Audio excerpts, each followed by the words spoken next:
Rutherford. Thank you, Mr. Chairman, Mr. Secretary. Great to see you again. And thank you for being here this morning. One of the things that I want to bring up is this issue of vehicle technology and cybersecurity. You know, these new connected vehicles, as they're called, particularly in light of the fact that China has emerged now as the largest exporter of vehicles globally, including here in the United States.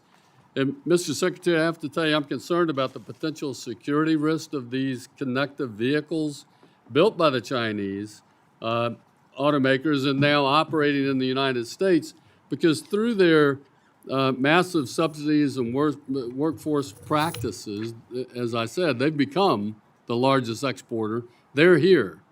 And these vehicles literally have the capability of being manipulated and manipulating the vehicle's life and safety systems, collect and transmit data, and implement surveillance capabilities embedded within the vehicle's technology. Now, I know the Select Committee on the Chinese Communist Party has sent a letter to the Department of Commerce and the Department of Defense issuing those concerns about these vehicles. Can you talk a little bit about what DOT, maybe NHTSA, whoever can really help here in America ensure, like the Chinese are doing, any vehicle data collected in China has to be stored locally. Are we requiring anything like that? Thank you for the question. It touches on something we take very seriously, which is the safety implications of vehicle cybersecurity issues. The reality is that vehicles are becoming more and more complex and more software intensive each passing year. There's already probably been more computerization on board than many consumers were aware of, but that is only increasing. NHTSA was involved in establishing a body called the Auto ISAC, an industry data sharing partnership, which is committed to quickly identifying and responding to cybersecurity risks and threats in the nation's vehicle fleet. And NHTSA has refreshed its own updated cybersecurity best practices, which we also believe is a contribution to this issue. Working with a number of stakeholders and also updating a cybersecurity incident response plan, which makes more clear the agency's responsibilities in the event of a cyber attack or any issue that would involve safety critical systems there. I think that going forward, we need to continue assessing how best to protect consumers without, of course, hindering the technological developments that can make vehicles safer, more convenient. There's a lot of consumer demand for this. But did they say anything about collecting data here locally, keep it in America as opposed to going back to the CCP?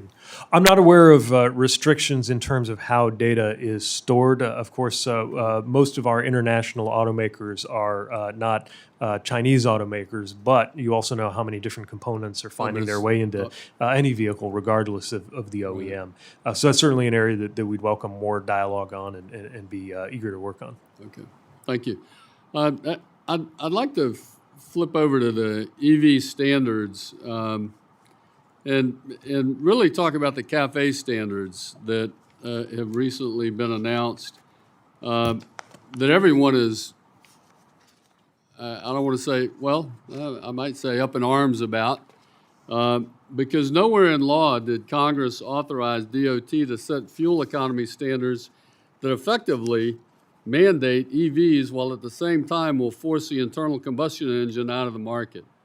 In fact, Mr. Secretary, federal statute expressly prohibits NHTSA from considering the fuel economy of EVs when determining maximum feasible CAFE standards for passenger cars and trucks. Now, can you give me a little update on the CAFE standards? What are they finally going to boil down to? And how does DOT plan to implement such a massive move to EVs without consumer buy-in, really? Because as we've all seen, so few really want to buy them at this point. Well, I do think it's important to note that every year more Americans choose EVs than the year before, and very few Americans who choose an EV decide to go back. But I do want to agree and note that, as you correctly stated, NHTSA does not take EVs into account when it's formulating CAFE standards. They're about the quality of an internal combustion engine. The rule that was proposed would require a fleet-wide average of 58 miles per gallon by 2032. I know that seems aggressive, but frankly, every CAFE... To say the least. Yeah, but that's exactly what they said when we outrageously suggested that you could get 20 miles a gallon back in the 80s or 90s. So every time we raise the bar, we find that industry is able to meet it. And it's remarkable the innovation that goes on. But ultimately, we believe these are about not just cleaner air, but saving Americans money by having more efficient gas engines. And we know that these gas cars are going to be on the road a long time, even as the EV market share grows, which is part of why we continue to think it's important to meet our statutory responsibility with the CAFE standards.